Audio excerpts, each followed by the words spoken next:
Praise lord. మనమైతే ఎలాంటి హృదయంతో బ్రతుకుతున్నాం ఈ లోకంలోన? జాలున్నదా? కరుణున్నదా? దయున్నదా? మనమైతే ఎలాంటి బుద్ధితో ఉన్నాము? యథార్థతైన హృదయంతో మనం ఉన్నామా? మంచి బ్రతుకు బ్రతుకుతున్నామా లేదా?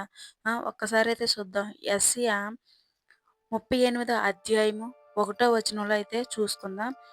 ఆ దినములలో హిజ్కియాకు మరణకరమైన రోగము కలుగగా ప్రవక్తయు ఆమోజు కుమారుడైన యెషయా అతని యొద్దకు వచ్చి, నీవు మరణమవుచున్నావు, బ్రతుకవు గనుక నీవు నీ ఇల్లు చక్కబెట్టుకోమని యెహోవా సెలవిచ్చుచున్నాడని చెప్పగా, అతడు తన ముఖమును గోడ త్రట్టు త్రిప్పుకుని, యెహోవా యథార్థత హృదయుడై సత్యముతో నీ సన్నిధిని నేనెట్లు నడుచుకుంటినో, నీ దృష్టికి అనుకూలముగా సమస్తమును నేనెట్లు జరిగించుదునో కృపతో జ్ఞాపకము చేసుకొనమని హిజ్కియా కన్నీళ్లు విడుచుచు యెహోవాను ప్రార్థింపగా, యెహోవా వాక్కు యెషయాకు ప్రత్యక్షమై ఇలాగున సెలవిచ్చెను, నీవు తిరిగి హిజ్కియా యొద్దకు పోయి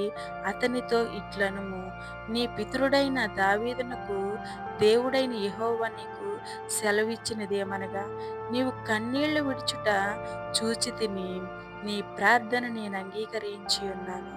ఇంకా 15 సంవత్సరములు ఆయుష్యము నీకిచ్చెదను, మరియు నీ పట్టణమును నేను కాపాడుచు నిన్నును ఈ పట్టణమును అసురురాజు చేతిలో నుండి పడ పడ విడిపించెదను.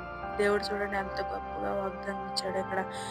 ఎంతో రోగంతో ఉన్నావో, హిజ్కియా రోగంతో ఉన్నాడు, చనిపోతాడని చెప్పేసి చెప్పమనేసి యెషయాని పంపించాడు దేవుడు. పంపించినప్పుడు యెషయా వచ్చి, నువ్వు భయంకరమైన రోగంలో ఉన్నావు, బ్రతకవు, ఇంకా చనిపోతావు, నీ ఇల్లు చక్కబెట్టుకో అని చెప్పి యెషయా చెప్పేసి వెనక్కి తిరిగి యెషయా వెళ్ళిపోయినప్పుడు హిజ్కియా గోడ త్రట్టు తిరిగి తన కన్నీళ్లను విడిచి యథార్థమైన హృదయంతో ప్రార్థించాడు దేవుడికి. ఆ ప్రార్థన చేసిన ఒక్క క్షణం కూడా ఆలస్యం చేయకుండా దేవుడు ఆ ప్రార్థనకి వెంటనే సమాధానం ఇచ్చాడు.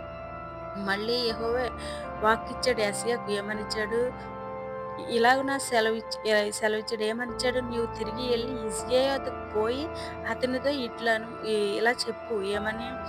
ఈ నీ పితరుడైన దావీదునకు దేవుడైన యెహోవా నీకు సెలవిచ్చినదేమనగా, నీవు కన్నీళ్లు విడిచి చూచితిని. అవును, నువ్వు కన్నీళ్లు విడిచి ప్రార్థన చేసినప్పుడు ఖచ్చితంగా దేవుడు ఆ కన్నీళ్లను చూస్తాడు. నువ్వు చేసిన ప్రార్థన యథార్థతగా ఉన్నదా లేదా, ఏ యథార్థత నువ్వు కలిగి ఉన్నావో దేవుడైతే చూస్తాడు. ఖచ్చితంగా చూసి నీ ప్రార్థనకైతే జవాబు వెంటనే ఒక్క నిమిషం కూడా లేట్ చేయడు.